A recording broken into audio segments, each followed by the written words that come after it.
কেমন হবে আপনি যদি কাউকে পছন্দ করেন, সে যদি হয় ভ্যাম্পায়ার, সে যদি আপনারই রক্ত চুষতে চায়, তাহলে কেমন লাগতে পারে? তো আজ আমরা ভারতের প্রথম মহিলা সুপারহিরো সিনেমা, যার নাম হলো লোকা চ্যাপ্টার 1 এক্সপ্লেন করতে চলেছি। তো বন্ধুরা, আপনারা যদি চ্যানেলে নতুন এসে থাকেন তাহলে অবশ্যই আমাদের চ্যানেলটি সাবস্ক্রাইব করে রাখবেন। মুভিটি একটি যুদ্ধ বিধ্বস্ত এলাকায় শুরু হয়, যেখানে পরিস্থিতি এমন যে চারিদিক থেকে গুলি চলছে, জায়গাটি সম্পূর্ণ ধ্বংস হয়ে গেছে এবং সেখানে আমরা চন্দ্রা নামে একটা মেয়েকে দেখতে পাই। সে কি করবে বুঝে উঠতে পারছে না এবং তারপর চন্দ্রা তার বস প্রকাশকে ফোন করে।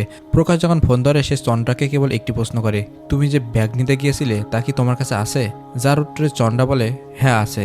কথা শুনে প্রকাশ বলে যে তোমাকে ব্যাগটি নিরাপদে রাখতে হবে এবং নিরাপদে ফিরে আসতে হবে সেখান থেকে, কারণ শীঘ্রই কিছু লোক তোমাকে হত্যা করতে আসবে। কথা শোনার পর চন্দ্রা তার মস্তিষ্ক ব্যবহার করে এবং সেখান থেকে বেরিয়ে আসার জন্য যথাযথ চেষ্টা করে, কারণ তখনই একটি চীনা মেয়ে সেখানে চলে আসে। সেখানে চন্দ্রাকে হত্যা করতে এসেছিল, কিন্তু চন্দ্রা চতুরতার সাথে পালাতে সক্ষম হয় এবং সোজা ব্যাঙ্গালোরে চলে আসে, কারণ প্রকাশ সেখানে তার জন্য অপেক্ষা করছিল। যখন প্রকাশ এখানে চন্দ্রার সাথে দেখা করে, সে প্রথমে তার কাছ থেকে সেই ব্যাগটি নিতে চায় যা চন্দ্রা নিতে গিয়েছিল। প্রকাশ সেখানে চন্দ্রাকে নিরাপদে রাখতে চায়, কারণ চন্দ্রার অনেক অন্ধকারে শত্রু রয়েছে যারা তাকে হত্যা করতে এবং ধ্বংস করতে চায়। প্রকাশ বলে, এখন তুমি এখানেই থাকবে, কিন্তু এমন কিছু করো না যাতে এখানে কোনো সমস্যা সৃষ্টি হতে পারে, কারণ সবাই তোমাকে অত্যন্ত বিশ্বাস করে। তোমার জন্য একটি নিরাপদ ঘরের ব্যবস্থা করেছি এবং এখন থেকে তুমি সেখানেই থাকবে, তোমার পরিচয় পরিবর্তন করে। এই জন্য প্রকাশ চন্দ্রাকে এমন কিছু লোকের কাছে নিয়ে যায় যারা কিনা আইডি পরিবর্তন করে এবং নিরাপদ ঘর খুঁজে বের করে। আসলে চন্দ্রার মতো অনেক লোক আছে যাদের মধ্যে এমন সুপার পাওয়ার রয়েছে এবং এই লোকেরা তাদের জন্য কাজ করে। তাই তারা চন্দ্রার জন্য একটি নতুন পাসপোর্ট তৈরি করে দেয়, এমনকি একটি নতুন আধার কার্ডও তৈরি করে দেয়। দেখা যাচ্ছে যে চন্দ্রা সুইডেন থেকে ফিরেছে। এরপর তাকে একটি ভাড়া বাড়িতে স্থানান্তরিত করা হয়, যেখানে লোকজন কম চলাচল করে।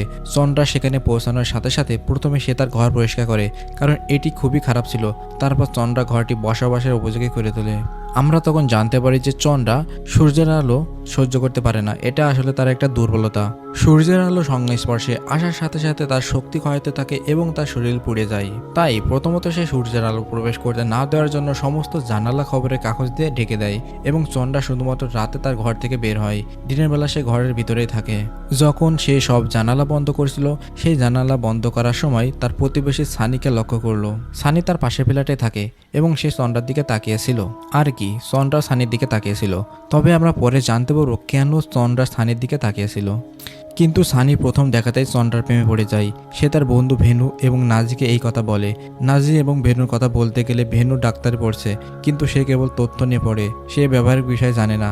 নাজি সম্পর্কে বলতে গেলে নাজি একজন নাম্বার 1 মদ্যপ। তাছাড়া এই তিনজনই মদ্যপ। তারা সবসময় ভবঘুরের মতো বেড়ায় এবং পার্টি করে। এখন আমরা একটি অর্গান মাফিয়া গ্যাং সম্পর্কে জানতে পারি, যারা শহরে ঝামেলা সৃষ্টি করছে। আসলে রাতে তারা যখন কাউকে একা পায়, তখন তারা সেই ব্যক্তিকে টার্গেট করে, তাদের অপহরণ করে, তাদের সমস্ত অঙ্গ বের করে বিক্রি করে দেয়। এটি অনেকদিন ধরে চলে আসছে, কারণ এই ধরনের খবর প্রায়শই সংবাদপত্রে প্রকাশিত হয়। এখন আমরা দেখতে পাচ্ছি যে চন্দ্রা দিনের বেলা বাইরে যেতে পারে না, তাই সে রাতে কাজ করার সিদ্ধান্ত নেয়। তার একটি চাকরির প্রয়োজন ছিল, তাই সে একটা রেস্তোরাঁয় চাকরি নিয়েছিল। সে রাতে রেস্তোরাঁয় কাজ করত এবং দিনের বেলায় বাড়িতে থাকতো। প্রকাশের কাছে কুমার নামে একজন লোক ছিল, সে চন্দ্রার কাছে জিনিসপত্র পৌঁছে দিয়ে আসতো। একদিন যখন ছানির বেড়ালটি রাস্তায় বেরিয়ে পড়ে, তখন ছানির দুর্ঘটনা ঘটতে যাচ্ছিল। সে একটি চলন্ত গাড়ির সামনে পড়েছিল, কিন্তু চন্দ্রা ঠিক সময়ের মধ্যে এসে তাকে মৃত্যুর হাত থেকে বাঁচিয়েছিল। আর সানি মনে করেছিল যে সে হয়তো মারাই যাবে, কিন্তু তার মনে পড়ে চন্দ্রা অনেক দ্রুত গতিতে এসে তাকে বাঁচিয়েছিল। তখন সানি ছাড়া আর কেউই এই ঘটনা দেখতে পায়নি। সেই কারণে যখন সে এই কথা বলে, কাউকে কেউই বিশ্বাস করতে চায় না, এমনকি তার বন্ধুরা বিশ্বাস করতে চায় না। সানি এতে চন্দ্রের উপর সন্দেহ করতে থাকে। এরপর আমরা একই অঙ্গ মাফিয়া গ্যাং দেখতে পাই, যারা এখনো শহরের মধ্যে সক্রিয় আছে এবং একাকে হেঁটে আসে এক মহিলা পিছন করছে। কিন্তু হঠাৎ মেয়েটি একজন পুলিশ ইন্সপেক্টর জিপের সামনে দিয়ে হেঁটে যায়, যেখানে পুরো অঙ্গ মাফিয়া গ্যাংটি দাঁড়িয়ে আছে। সেখানে একজন ইন্সপেক্টর উপস্থিত ছিলেন, তার নাম ইন্সপেক্টর নাজাপ্পা। তিনি মহিলাকে বলেন যে এত রাতে এভাবে ঘোরাঘুরি করা তার জন্য ঠিক নয়। তিনি এমনকি দলটিকে কিছু বলেন না। আমরা এখানে জানতে পারি যে নাজাপ্পা আসলে দলটিকে সমর্থন করে। আসলে এই দলটি চালাতো একটি শক্তিশালী রাজনীতিবিদদের পরিবার। এই কারণে নাজাপ্পা তাদের কিছু বলেন না। পরিবর্তে তিনি তাদের জায়গা এবং অপহরণের চেষ্টা না করার পরামর্শ দেন, কারণ সেখানে সিসিটিভি লাগানো আছে। যদি কিছু ভুল হয় তাহলে ধরা পড়তে হবে এবং তারপরে কিছুই করা থাকবে না। আমরা তখন দেখতে পাই যে চন্দ্রা যে রেস্তোরাঁয় কাজ করেন সেখানে একজন পুরুষ একটি মেয়েকে হয়রানি করছে। আসলে এই লোকটি ছিল ওই একই অর্গান মাফিয়া গ্যাংয়ের সদস্য যে তাকে জোর করে প্রেমে পড়াতে চায়। মেয়েটি অনেকবার অস্বীকার করেছে এবং এবারও সে অস্বীকার করেছিল, কিন্তু এবার লোকটি বলে, তুমি যদি হ্যাঁ না বলো আমি তোমার উপর অ্যাসিড ছুঁড়ে মারবো। একথা বলার পরপরই সে পকেট থেকে অ্যাসিডের বোতল বের করে তার দিকে ছুটতে যাচ্ছিল, কিন্তু মুহূর্তের মধ্যে চন্দ্রা এসে তার হাত ধরে ফেলে। এতে অ্যাসিড লেগে চন্দ্রা এবং ওই লোকের হাত ঝলসে যায়। লোকটি ব্যথায় প্রচণ্ড চিৎকার করতে থাকে, কিন্তু চন্দ্রার যেন কিছুই হচ্ছিল না এবং কিছুক্ষণের মধ্যে চন্দ্রার হাত ঠিক হয়ে যায়। এরপর চন্দ্রা লোকটিকে প্রচণ্ড মারতে থাকে। লোকটিও প্রতিশোধ হিসেবে তাকে আক্রমণ করার চেষ্টা করে, কিন্তু সম্পূর্ণরূপে ব্যর্থ হয়। শেষ পর্যন্ত তাকে এত প্রচণ্ড মারধর করা হয় যে সেই লোকটি সম্পূর্ণরূপে অবাক হয়ে যায়। পরের দিন সে ইন্সপেক্টর নাজিয়াপ্পার কাছে যায় এবং তাকে সবকিছু বলে। সে বলে, আমি আমার বান্ধবীকে প্রস্তাব দিতে একটি রেস্তোরাঁয় গিয়েছিলাম, কিন্তু সেখানে আমার এমন একটি মেয়ের সাথে সাক্ষাৎ হয় যে কোনো সুপার হিরো সে কম নয়। সে আমাকে ভয়ঙ্করভাবে মারধর করে। আসলে সে আমাকে মারেনি, সে আমাকে খুব মেরেছে। সে কেবল একটি হাত দিয়ে আমাকে তুলে ধরে। এই কথা শুনে নাজিয়াপ্পা ভাবলো, এমন কোনো মেয়েও কি আছে? সেই কারণে সে রেস্তোরাঁয় গিয়ে চন্দ্রার সাথে দেখা করতে চেয়েছিল, কিন্তু সে দূর থেকে তাকে লক্ষ্য করছিল। একদিন চন্দ্রার শরীর একটু খারাপ লাগছিল, তাই সে অটোতে করে কোথাও যাচ্ছিল। রাত ছিল এবং আমাদের নায়ক সানিও এগিয়ে অটোতে উঠেছিল।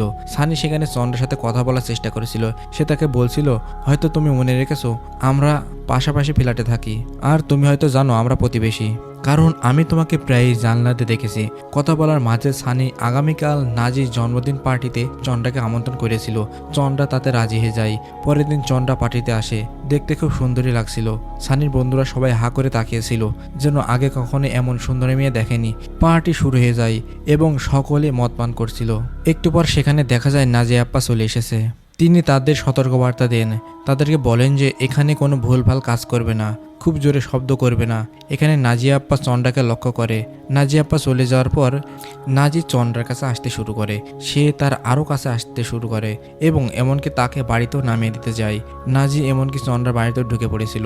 সানি এবং ভেনু দূর থেকে এটা দেখছিল। তারা কিছুই বলতে পারছিল না। তারা মনে করে তাদের দুজনের মধ্যে হয়তোবা কোনো কিছু আছে। এই কারণে সানির খুব খারাপ লাগছিল। একটা রাত কেটে গেছে এবং সকালে সে জানতে পারে নাজি ঘরেও ফেরেনি, এখনও আসেনি। তাই এটা জানার জন্য সে সোজা চন্দ্রার বাড়িতে যায়। সে চন্দ্রাকে জিজ্ঞেস করে নাজি কি সেখানে আছে, কিন্তু চন্দ্রা রাগ করে এবং তাকে বিরক্ত করতে না বলে। এটা দেখে তৎক্ষণিক সানি চলে আসে, কিন্তু যখন সে ফিরে আসছিল সানি কুমার নামে একজনকে আসতে দেখেছিল। সে চন্দ্রার কাছে কিছু পৌঁছে দিতে এসেছিল। সে লুকিয়ে চন্দ্রা ঘরে ঢোকে এবং দেখে এগুলো রক্তাক্ত। এটা দেখে চন্দ্রার উপর সানি সন্দেহ শুরু হয়। তার মনে হয় চন্দ্রা ভালো মেয়ে নয়, তাই সে ভেনুকে বলে যে চন্দ্রাকে অনুসরণ করবে এবং চন্দ্রার বাড়িতে গিয়ে তদন্ত করবে। কিন্তু তা হওয়ার আগেই নাজি ইতোমধ্যে তাদের বাড়িতে পৌঁছে গিয়েছিল। সেখানে সে তদন্ত করতে যাচ্ছিল। রাতের বেলা সানি চন্দ্রাকে অনুসরণ করতে শুরু করে। চন্দ্রা একটি নির্জন জায়গাতে যাচ্ছিল যেখানে ওই মাফিয়া গ্যাং উপস্থিত ছিল এবং তাদের পরবর্তী লক্ষ্য ছিল চন্দ্রা, কিন্তু চন্দ্রা এটা বুঝতে পারে না। সেই সুযোগে তারা চন্দ্রাকে একটি ইঞ্জেকশন দেয়। সানি এটা দূর থেকে দেখে চন্দ্রাকে বাঁচানোর জন্য দৌড়ে আসে, কিন্তু ইতিমধ্যে চন্দ্রাকে তাদের সাথে নিয়ে গেছে। তবুও সানি তাদের পিছু করার জন্য যথাসাধ্য চেষ্টা করে, কিন্তু চন্দ্রার কারোর প্রয়োজন নেই, কারণ সে ছিল একজন সুপার হিরোইন। জ্ঞান ফিরে পাওয়ার সাথে সাথে সে মানুষকে নির্মমভাবে মারতে শুরু করে। আর এখানে আমরা প্রথমে দেখতে পাই যে চন্দ্রার পরাশক্তি। সে আসলে একজন ভ্যাম্পায়ার, মানুষকে কামড়ে দিয়ে তার রক্ত পান করে, অর্থাৎ ভ্যাম্পায়ারের মতো দাঁত বেরিয়ে আসে এবং সে তাদের মেরে ফেলে। আমাদের নায়ক সানি দূর থেকে এসব দেখে এবং এটা থেকে সে অজ্ঞান হয়ে যায়। সানি যখন জ্ঞান ফিরে পায় তখন চন্দ্রা তাকে দুটি বিকল্প পথ দেয়। সে তাকে বলে, তুমি আমাকে এই মৃতদেহগুলো ফেলে দিতে সাহায্য করবে, নইলে আমি তোমাকে কামড়ে দিয়ে মেরে ফেলবো। এটা শুনে সানি ভয় পেয়ে যায় এবং সে প্রথম বিকল্পটি বেছে নেয় এবং এখানে সানির প্রথম চন্দ্রার মহাশক্তি দেখতে পায়। চন্দ্রা সেই লাশগুলো নিয়ে একটি ইটের ভাটায় ওঠে এবং সেখানে সেগুলো ফেলে দেয়। এখানে সানি জানতে পারে যে চন্দ্রা ভ্যাম্পায়ার। এরপর আমরা একটা সিন দেখতে পাই যেখানে একজন লোক তার নাতনিকে একটি গল্প বলে। সে তাকে একটি মেয়ের গল্প বলে, কিন্তু এই গল্পটি শুরু হয় একজন রাজার সাথে। হাজার হাজার বছর আগে এক জায়গায় একটি ঘন জঙ্গল ছিল এবং এই বনের মাঝখানে একটি মন্দির ছিল। রাজা প্রতিদিন মন্দিরে যেতেন এবং দেবী কালীর পূজা করতেন, কিন্তু সেই মন্দিরে কাউকে প্রবেশ করতে দেওয়া হতো না। কাছাকাছি একটি জনবসতি ছিল। নীলি নামে একটি মেয়ে থাকতো। নীলি এবং তার বান্ধবীরা মিলে প্রতিদিন রাজাকে দেখতে পেতেন, মন্দিরে গিয়ে প্রার্থনা করতেন। কয়েকদিন পরে নীলি এবং তার বান্ধবী সাহস সঞ্চয় করে তৎক্ষণাৎ মন্দিরে প্রবেশ করে। নীলি মন্দিরে একটি নূপুর দেখতে পান এবং পুরোহিত আসার পর নীলি তাড়াহুড়ো করে এটি তার সাথে নিয়ে আসেন এবং তাদের দেবী মূর্তিতে পরিয়ে দেন। কিন্তু যখন রাজা জানতে পারেন যে জনবসতির লোকেরা মন্দিরে প্রবেশ করেছে এবং নূপুরটি নেই, তখন তিনি রাগে পুরো জনবসতি পুড়িয়ে দেন। নীলির পুরো পরিবার দৌড়াদৌড়ি করেছিল। এখানে তারা একটি গুহা খুঁজে পায় এবং তার মধ্যে প্রবেশ করে। নীলি সেখানে আশ্রয় নেওয়ার চেষ্টা করে। নীলি যখন গভীরে যায় তখন সে একটি মস্তবিহীন মূর্তি দেখতে পায়। তার মাথা মাটিতে পড়েছিল। নীলি মাথা স্পর্শ করার সাথে সাথে হঠাৎ একটি বাদুড় এসে তাকে কামড়ে দেয়। এরপর অনেকগুলো বাদুড় এসে তাকে কামড়াতে শুরু করে এবং নীলি অজ্ঞান হয়ে যায়। কিছুক্ষণ পরে জ্ঞান ফিরে সে দেখতে পায় গুহার বাইরে রাজার লোকেরা তার মা বাবাকে মেরে ফেলেছে। নীলি বেরিয়ে আসে এবং রাজার লোকেরা তার বুকে তলোয়ার ঢুকিয়ে দেয়। কিন্তু গল্পটা এখানে শেষ হয় না, কারণ নীলি মারা যায়নি। সে এখন পরাশক্তির অধিকারী। সে এত শক্তি অর্জন করেছিল যে অমর হয়ে গিয়েছিল। এখন সে মরতে পারে না। সে রাজার পুরো সেনাবাহিনীকে একাই ধ্বংস করে দেয়। সে এখানে তার উদ্দেশ্য বুঝতে পারে। সে যে ক্ষমতা অর্জন করেছে তা জনগণের মঙ্গলের জন্য, কিন্তু এখানে থাকা তার জন্য ঠিক হবে না। তাই সে পালিয়ে যায় এবং প্রতি 20 বছর অন্তর তার অবস্থান পরিবর্তন করে। সে পরাশক্তির অধিকারী হলেও তার কিছু দুর্বলতাও রয়েছে। সূর্যের আলোতে সে খুব দুর্বল বোধ করে। তার শরীর জ্বলতে থাকে। নীলের আরেকটি দুর্বলতা ছিল, কেউ যদি তার হাটে আক্রমণ করে তাহলে সে মারা যেতে পারে। এটি একবার ঘটেছিল। কাটনা নামে একজন ব্যক্তি নীলিকে আক্রমণ করে এবং তাকে হত্যা করে। এখন গল্পটি বর্তমানে ফিরে আসে। রাতে যখন সানি চন্দ্রার আসল রূপ দেখতে পেল তখন সে সম্পূর্ণ হতবাক হয়ে যায়। সে সবসময় ঘামছিল। সে এরপর কি করবে তার নিশ্চিত ছিল না এবং চন্দ্রা সানিকে এই বিষয়ে কাউকে না বলার জন্য অনুরোধ করে। তাছাড়া চন্দ্রা সানিকে তার সাথে ডেকেছিল। আর এখানে সানি চন্দ্রাকে জিজ্ঞাসা করে, চন্দ্রা কি আসলে তোমার নাম? চন্দ্রা তখন উত্তর দেয়, না, তার আসল নাম নীলি। হ্যাঁ বন্ধুরা, এই নীলি যার গল্প আমি সম্প্রতি তোমাদের বলছিলাম। সানি তখন বলে, আমি নীলিকে কাটনা নামক এক ব্যক্তি দ্বারা নিহত হওয়ার গল্প শুনেছি। নীলি তখন ব্যাখ্যা করে, হ্যাঁ, এটা অবশ্যই ঘটেছিল, কিন্তু এটি মিথ্যা। সে ব্যাখ্যা করে, কাটনার খুব ভালো মানুষ ছিল। সে আমার খুব ভালো বন্ধু ছিল। কথা হলো, কাটনা আমাকে মেরে ফেলেছিল ঠিকই, কিন্তু পরে সে আমাকে জীবিত করে তুলেছিল অমৃত পান করিয়ে। আসলে কাটনার আমাকে বিশ্বের সামনে মেরে ফেলতে চেয়েছিল। সে আমাকে বলতে চেয়েছিল আমার চূড়ান্ত উদ্দেশ্য কি। এই পৃথিবীতে আমার মতো অনেক শক্তিশালী লোক আছে যাদের সাথে আমাকে লড়াই করতে হবে এবং এই কাজটি জনসম্মুখে উপস্থিত হয়ে করা যাবে না। সেই কারণে সে আমাকে পৃথিবী থেকে অদৃশ্য করে দেওয়ার জন্য এই চেষ্টাটা করে। আর এখানে চন্দ্রা সানিকে তার প্রাক্তন প্রেমিকের একটি ছবি দেখায় যা অনেক আগের। সে সানিকে বলে, আমার প্রাক্তন প্রেমিক দেখতে একদম তোমারই মতো, ঠিক একই রকম। আমরা দুজনে একে অপরকে খুব ভালোবাসতাম, কিন্তু কিছু দুষ্ট লোক আমার প্রেমিকের জীবন কেড়ে নিয়েছিল। এরপর আমরা দেখি যে নাজিয়াপ্পা চন্দ্রার বাড়িতে আসে। সে খুব চিন্তিত ছিল, কারণ সম্প্রতি 3 জনকে হত্যা করা হয়েছে। নাজিয়াপ্পা চন্দ্রার বাড়িতে এমন কিছু খুঁজে পায় যা তাকে বোঝাতে সাহায্য করে যে চন্দ্রা আসলে এইসবের পেছনে রয়েছে। তাই সে তার বাড়িতে তল্লাশি চালাতে চায়। সে বেশ কয়েকটি চোখের লেন্স এবং প্রচুর রক্তের ব্যাগ খুঁজে পায়। এখানে সে বুঝতে পারে যে চন্দ্রা আসলে কোনো সাধারণ মেয়ে নয়। কিছুক্ষণ পর চন্দ্রা তার বাড়িতে পৌঁছায় এবং নাজিয়াপ্পাকে ভেতরে দেখতে পায়। দরজা খোলার সাথে সাথে দুজনের মধ্যে তীব্র লড়াই শুরু হয়ে যায়। কিন্তু চন্দ্রা কোনো সাধারণ মেয়ে নয়, তাই নাজিয়াপ্পা তাকে নিয়ন্ত্রণ করতে পারে না। কিন্তু চন্দ্রার সাথে সে ভালো একটা ফাইট দিচ্ছিল। এই কারণে চন্দ্রা নাজিয়াপ্পার হাতে একটা কামড় দেয় এবং তখনই সানি চন্দ্রাকে মানা করে, পুলিশকে হত্যা করতে বারণ করে। সে চন্দ্রাকে তাকে ছেড়ে দিতে বলে, তুমি তাকে কেন মারছো? কিন্তু নাজিয়াপ্পা এখানে এটা বুঝতে পারেনি। সেখানে বন্দুক চালিয়েছিল এবং গুলিটি সানির পেটে আঘাত করে। এটা থেকে চন্দ্রা সানির দিকে ছুটে যায়। সেই সুযোগে নাজিয়াপ্পা জানালা দিয়ে লাফ দিয়ে পালিয়ে যায়। যদিও সে গুরুতর আহত হয়, তবুও সে পালাতে সক্ষম হয়। এরপর চন্দ্রা সানিকে সম্পূর্ণ নিরাপদ জায়গায় নিয়ে যায়, কারণ নাজিয়াপ্পা পালিয়ে গেছে বলে সে তাকে হাসপাতালে নিতে পারে না। নাজিয়াপ্পা তাদেরকে ধরার জন্য সর্বত্র ওয়ারেন্ট জারি করে রেখেছিল এবং পরের দিন সকালে দেখা যায় যে নাজিয়াপ্পা সানি এবং চন্দ্রার বিরুদ্ধে ওয়ারেন্ট জারি করে এবং তাদেরকে মোস্ট ওয়ারেন্টের তালিকায় রাখে। এছাড়া চন্দ্রার কামড়ের কারণে নাজিয়াপ্পার শরীরে বিভিন্ন রকম প্রতিক্রিয়া দেখা দিতে শুরু করে। সে তার শরীরে এক অদ্ভুত অনুভব করে, মনে হচ্ছিল সে গুরুতর অসুস্থ হয়ে পড়েছে। আমরা তখন দেখি সানি কিছুটা সুস্থ হয়ে উঠেছে। এখানে সানি এবং চন্দ্রা একে অপরের সাথে কথা বলে। চন্দ্রা সানিকে বলে যে অনেক বছর আগে আমি আমার প্রেমিকাকে বাঁচাতে পারিনি, সে আমার জন্য জীবন দিয়েছে, কিন্তু এইবার আমি তা হতে দিতে পারি না। আমি তোমার কিছু হতে দিব না, আমি তোমাকে সেই প্রতিশ্রুতি দিচ্ছি। সানি চন্দ্রাকে প্রশ্ন করেছে, তুমি যখন কাউকে কামড় দাও তখন শেষ পর্যন্ত কি ঘটে?